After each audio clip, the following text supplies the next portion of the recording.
Halo semuanya, selamat datang di Swordly Review. Apa kabar kalian semua? Semoga selalu sehat dan baik-baik saja. Hari ini kita akan melanjutkan seri Talon Transformation season keempat. Pada bagian sebelumnya kita sudah membahas pertempuran antara aliran iblis dan immortal. Dalam pertarungan itu, klan iblis lebih menguasai pertarungan yang membuat Ming Liang menarik mundur semua praktisi untuk berlindung di dalam formasi legendaris milik klan mereka.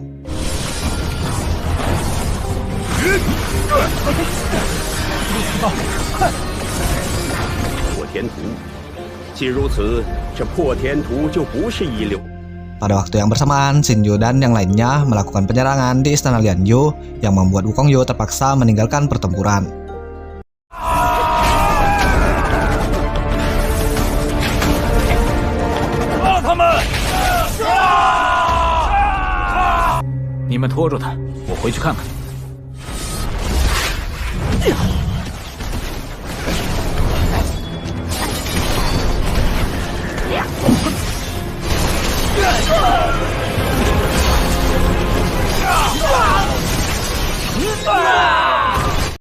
Sampai di sana Wukong Yu yang kesal tidak menunggu lama dan langsung menyerang Xinyu.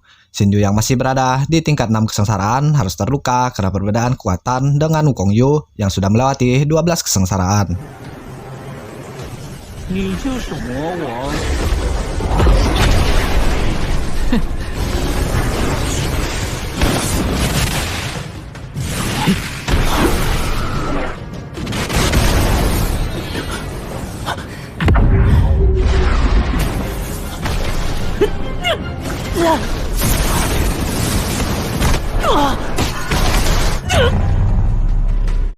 Dan pada akhir part sebelumnya, Ming Liang mengambil kesempatan itu untuk menyerang para klan iblis. Karena Wukong Yu tidak berada di sana, membuat pihak dari klan iblis banyak yang meninggoy. Dari sinilah part 7 dimulai.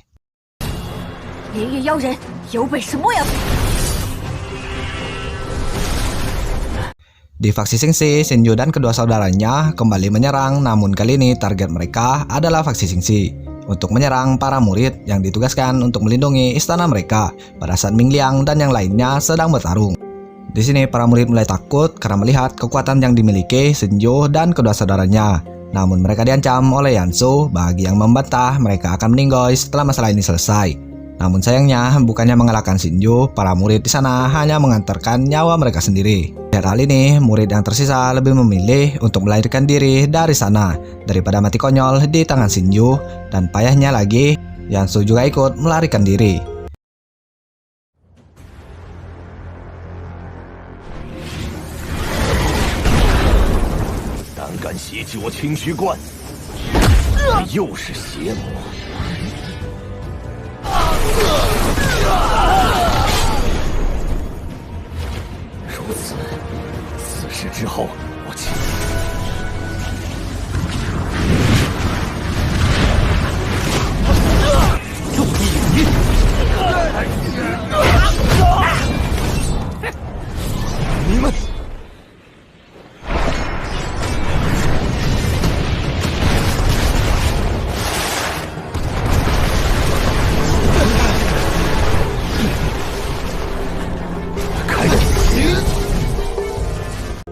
Melihat semua itu, Hou Fei memuji api langit yang dimiliki oleh Xinyu. Saat itu Xinyu meminta mereka berdua untuk masuk ke mesin immortal milik Xinyu, karena dia ini merasa seharusnya sebentar lagi bala bantuan faksi Xingxi akan segera tiba. Namun Hou Fei menolak karena kejadian sebelumnya Xinyu hampir meninggoy di tangan Wukong Yu. Xinyu mengatakan justru karena itu mereka berdua ini harus segera pergi dari sana. Xinyu mendengar bahwa Master Ming Liang ini sangat kuat. Jika dia tiba-tiba muncul di sana, takutnya mereka bertiga ini akan kesulitan untuk meninggalkan tempat itu. Lagi pula, tujuan Xinyu kali ini bukan untuk melawan Ming Liang dan yang lainnya, melainkan menunda waktu untuk menunggu seseorang.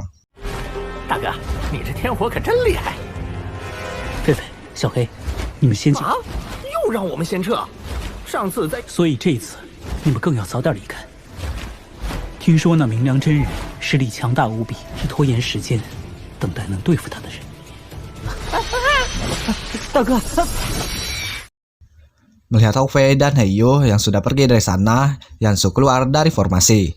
Saat Xinyu ingin menyerangnya, sayangnya saat itu juga Ming Liang dan yang lainnya sampai di sana, yang langsung menahan serangan Xinyu. Ming Liang mengatakan jika Xinyu ini adalah seorang iblis jahat. Saat itu juga Xinyu memperlihatkan perbuatan mereka yang sebelumnya, yang sudah menyerang dinasti Zulong. Xinyu mengatakan Ming Liang ini sudah membunuh banyak orang yang tak bersalah, dan malah mengatakan orang lain sebagai iblis jahat. Tidak terima dengan perkataannya, Ming Liang langsung menyerang Xinyu, namun serangannya ini dapat ditahan oleh Xinyu, yang langsung balik menyerang Ming Liang. Sesuai rencananya, Xinyu lalu pergi dari sana.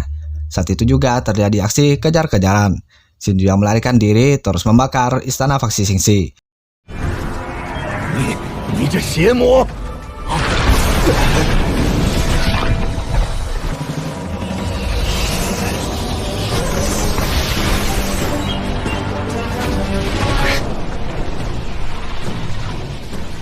你这杀戮无辜的混蛋，大胆放肆！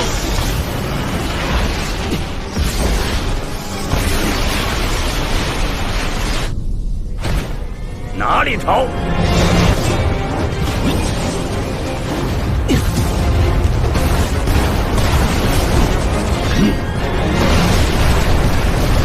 Sampai di suatu tempat, sampailah Wukong Yu dan yang lainnya.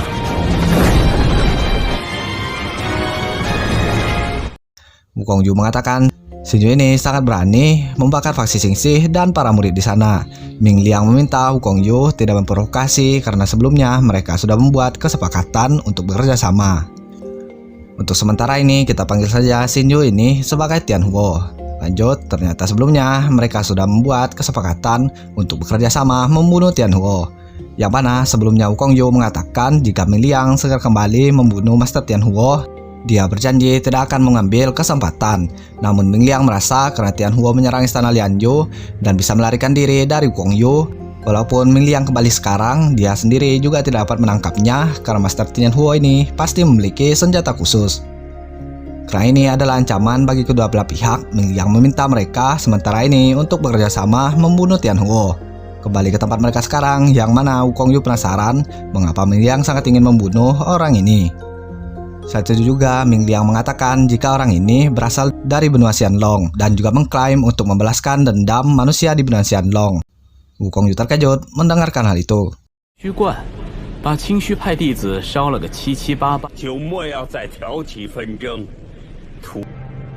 真没想到，你们不是再不回去，你清虚冠怕是击杀他，我保证不趁机袭扰。如何？此事，可他竟能在你手下逃生。刚刚你说那天火邪魔也曾袭击过也未必能将此人如何。可是既然如此，不如你我暂时合作。看来你比我更希望除掉他。悟空血，你。 他是乾隆大陆的人。Tianhuo mengatakan ternyata benar kedua bajingan itu yang sudah menyebabkan tragedi pada hari itu. Wukong Yu mengatakan orang ini sangat jago melarikan diri, jadi Wukong Yu akan memblokir luang dan Ming Liang akan menyerangnya.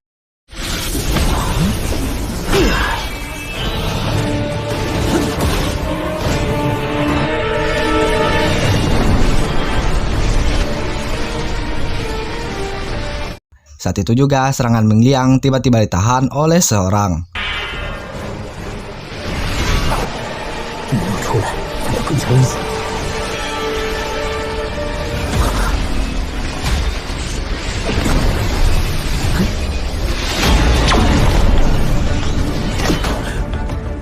Wukong Yu mengambil kesempatan itu untuk menyerang Tianhuo dari belakang.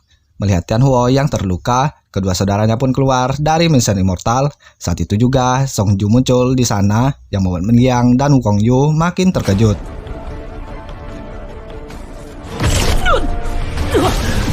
Dago.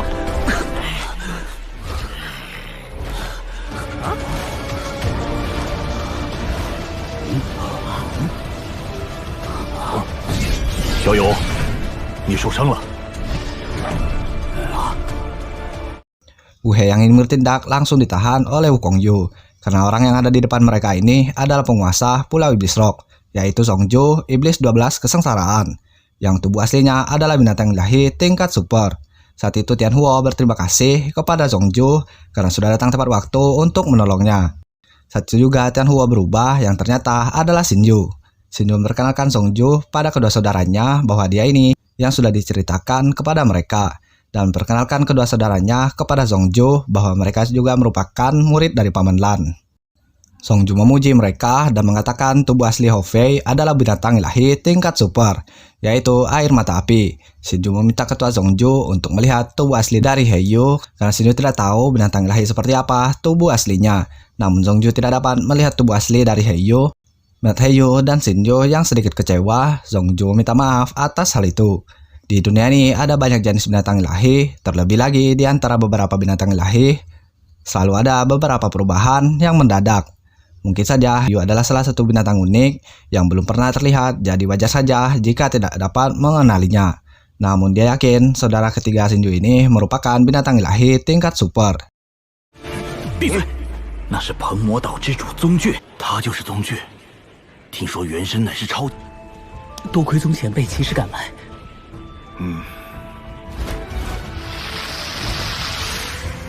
哎，这就是我跟你们提过的宗倔前辈。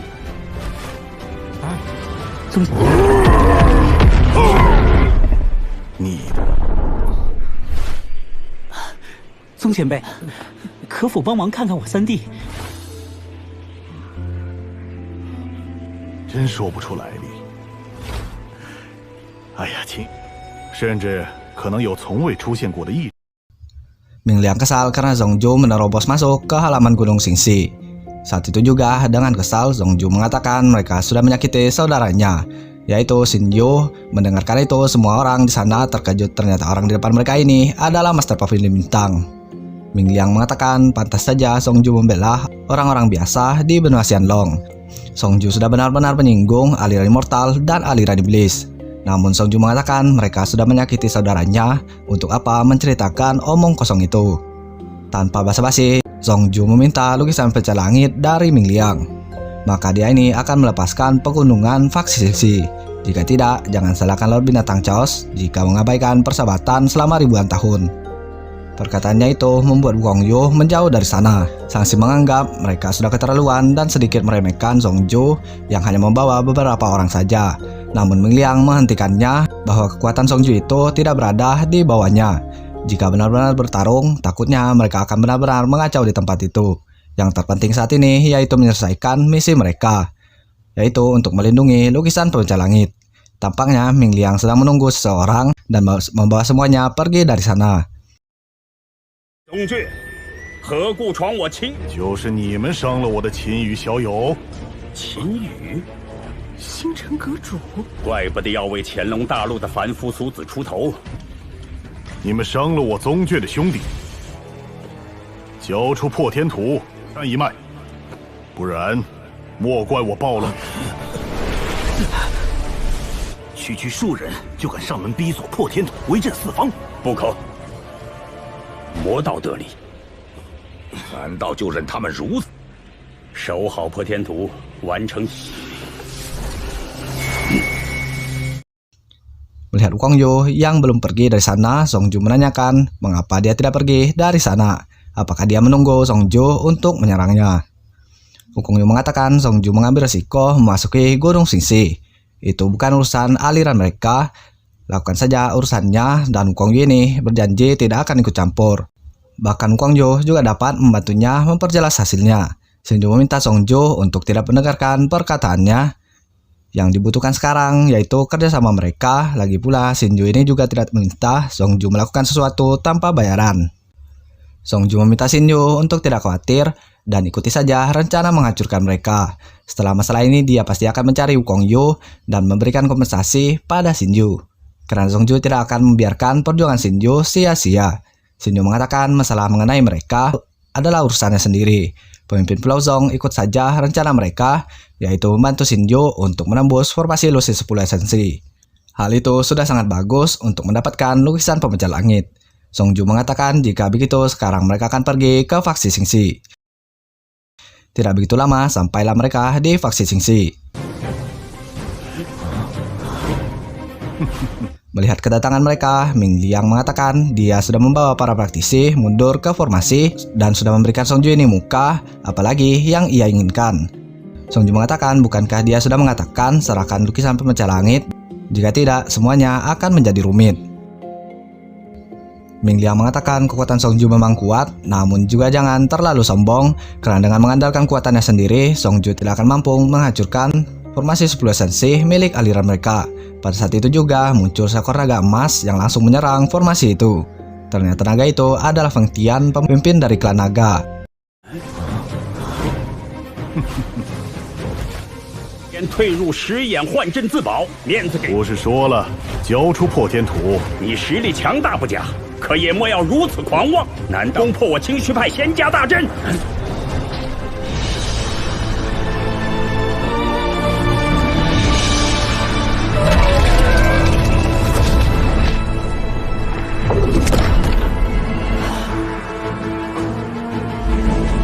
五爪金龙。 Feng Tian meminta Ming Liang untuk membuka formasi dan segera menyerahkan lukisan itu. Ternyata hal ini sudah diatur oleh Songju dan Feng Tian. Songju memanfaatkan ini karena sudah berjanji untuk membantu Xin Yu. Kita diperlihatkan sebelumnya Feng Tian dan Songju sudah bekerja sama untuk menghancurkan formasi 10 esensi milik faksi Xingxi. Karena Feng Tian menganggap meskipun mereka tidak memiliki perselisihan sebelumnya, hal itu karena mereka takut pada klan naga. Namun formasi itu akan membuat faksi Xingxi tidak takut pada siapapun dan menguasai dunia di masa mendatang. 不如借此机会铲除力霸。宗岛主可有成图？称霸天下。阵法。 Kembali ke faksi Xingxi, yang mana kali ini Feng Tian dan Songju melakukan serangan penuh yang membuat formasi itu mulai berguncang. Sayangnya part 7 pun bersambung. Oke, sekian dulu video kali ini. Jadi bagi kalian yang ingin mengikuti series ini, langsung saja klik subscribe dan aktifkan loncengnya. Oke, terima kasih yang sudah menonton video ini sampai habis. Jika kalian suka video ini, klik like dan share ke teman-teman kalian tentang channel ini. Dan ditunggu aja kelanjutannya.